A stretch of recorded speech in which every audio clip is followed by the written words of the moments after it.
Alors je suis Giovanni Peria-Modelli, j'ai été président de l'APEL pendant 6 ans, mais je suis à l'école depuis 8 ans.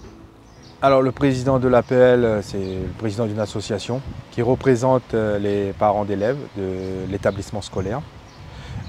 Notre rôle, c'est de siéger à toutes les instances de l'école, que ce soit au niveau de l'OGEC ou avec l'équipe pédagogique, et puis de mener une équipe à pratiquer les actions, que ce soit scolaire ou propre à l'APEL, pour l'épanouissement des enfants.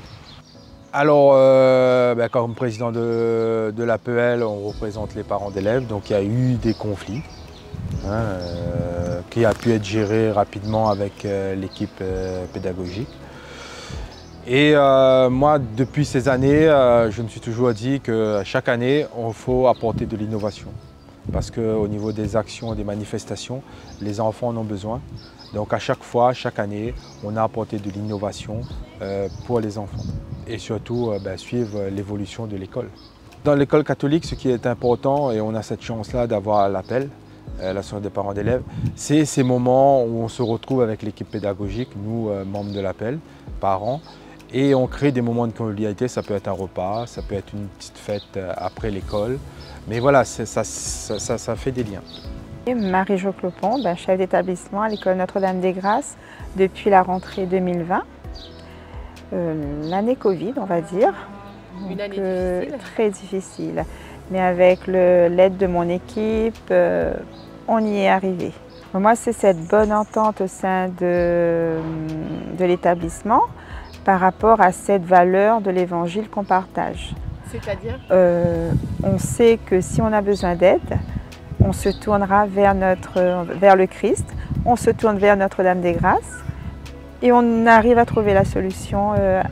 On dépose nos petits soucis du quotidien, nos gros soucis, on les dépose avec notre foi, avec notre confiance en Jésus, en la Vierge Marie, et on arrive au bout. C'est vraiment cette foi qui nous unit au sein de cette équipe. Par exemple, ma première année, j'ai dû gérer une famille, enfin un cas qui, je ne savais pas, je venais d'arriver, j'occupais pour la première fois la fonction de chef d'établissement. Je suis en plein contexte Covid, on va dire un petit peu isolé, mon équipe un peu démunie. Donc je me confie à la Vierge Marie et la solution, avec la prière, avec la confiance, avec l'angoisse qui était là déjà au départ, l'angoisse qui est partie au fur et à mesure, les choses se sont apaisées, sont rentrées dans l'ordre. Et donc à mon arrivée, l'équipe, à l'époque, l'équipe Logec qui était là, on ne partageait pas forcément ces mêmes valeurs, on n'avait pas la même vision de notre rôle. Moi en tant que chef d'établissement, la personne qui était là à l'époque en tant que président de GEC, on était censés travailler ensemble avec en ligne de mire le bien-être de nos élèves, le bien-être de notre équipe éducative, notamment de l'équipe enseignante. On n'avait pas en fait nos objectifs n'étaient pas les mêmes.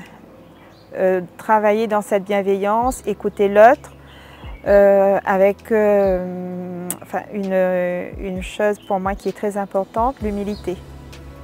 On n'avait pas cette même vision de l'humilité qui nous permet en fait d'aller vers tout le monde, d'écouter tout le monde, de nous mettre à la place de tout le monde. Et je ne suis pas la chef, je ne commande pas, je ne décide pas de tout toute seule. C'est vraiment cette humilité-là, cette confiance en l'autre, en l'Évangile. Les choses se sont mises en route d'elles-mêmes progressivement. Moi, je suis le président de l'OGEC Notre-Dame-des-Grâces depuis à peu près l'année de l'arrivée de Madame Clopon en tant que chef d'établissement en 2020. Oui. Voilà. Et donc, on m'a demandé de prendre cette responsabilité alors que je ne savais même pas ce que c'était qu'un OGEC à cette époque. Et donc, je me suis renseigné pour savoir quelles sont les responsabilités, quelles sont les compétences requises.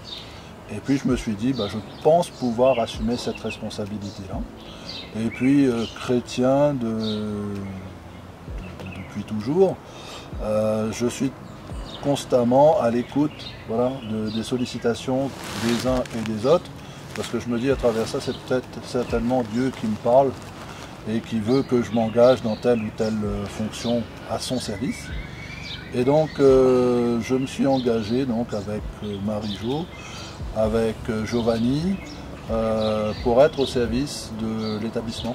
Donc quand je dis l'établissement, c'est dans le sens large du terme, au service des enfants scolarisés ici, au service des enseignants, de l'équipe pédagogique, au service du personnel de l'OGEC et de la mairie.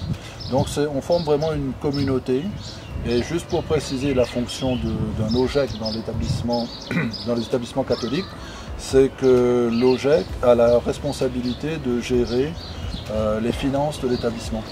Et les finances de l'établissement, ce qui nous permet de faire fonctionner une école, c'est les contributions des parents. Et c'est ce qu'on appelle les forfaits communaux pour nous, écoles primaires, les forfaits départementaux pour les collèges et les forfaits régionaux pour les lycées. Et donc, avec l'argent des parents et de la collectivité, on a le devoir de veiller à ce que l'établissement soit dans les normes au niveau de l'accessibilité, que toutes les mesures soient prises pour faire en sorte que les enfants ne se blessent pas, qu'il y ait des conditions pour favoriser un enseignement et que le cadre soit épanouissant pour tout le monde. Donc moi je suis rarement en contact avec les parents, je suis le plus souvent en contact avec la chef d'établissement. Et avec la chef d'établissement et avec l'APEL aussi, le président d'APEL, on définit les projets pour les années à venir. En cas de conflit, déjà, en tant que président, c'est très compliqué, très difficile. Mais dès le départ, il faut savoir ce que l'on veut. On est là pour défendre les parents, défendre les intérêts des parents, mais aussi on est là pour protéger l'équipe pédagogique. Et le but, c'est à la sortie, il y a un terrain d'entente. On trouve. Pourquoi? Parce que ces conflits, c'est généralement des ragots ou des incompréhensions ou des maladresses. Voilà, ça, le but, c'est voilà, on sort et il y a une entente, l'enfant repart à l'école, tout le monde travaille bien. Mais il y a des conflits où il n'y a pas de solution. Et là, la seule solution, c'est de quitter l'école. Pourquoi? Parce qu'il y a le mot confiance qui n'est plus là. Quand on n'a plus confiance, voilà, on conseille aux parents de partir. C'est la seule solution. Quand on est parent, on n'est pas forcément conscient du mode de fonctionnement spécifique des établissements privés catholiques. Et donc, l'école est gérée par une association, l'OGEC, organisme de gestion de l'établissement catholique. Et donc, l'OGEC, le président d'OGEC et son équipe ont un certain nombre de responsabilités qui incombent au bon fonctionnement de l'école. C'est la providence divine, je pense, qui nous a rassemblés, des hommes et des femmes de bonne volonté qui ont envie de servir. Le maître mot là-dedans, c'est servir, être au service de la communauté, être au service des enfants. On travaille vraiment dans cet esprit. Nous, en plus, Giovanni et moi, on est des bénévoles. Donc notre seule motivation, c'est la réussite de nos enfants. D'accord. Voilà. Et si tout le monde converge dans un même but, je veux dire, après, ça clarifie déjà suffisamment les choses à la base pour qu'on puisse avoir un terrain propice à notre travail. Bon, je reviens sur ce que Giovanni a dit, c'est vraiment cette confiance. Dès le départ, il y a une relation de confiance entre nous, de la transparence et de la communication. Il y a un petit problème, on en discute, on en parle. Il n'y en a pas un qui doit sortir gagnant ou perdant. On essaie de trouver la solution, une solution commune. On accepte de ne pas... Si je fais une demande à mon président de GEC qui ne peut pas répondre positivement à ma demande, il va m'expliquer pourquoi. Lui, il a une vision, une problématique qui n'est pas forcément la mienne. Donc on essaie, il m'explique pourquoi. C'est vraiment la communication, la transparence, les échanges. Et voilà, avec moi de toute façon, comme je vous ai dit, je m'en remets à Notre-Dame des Grâces et elle y pourvoira, j'en suis persuadée.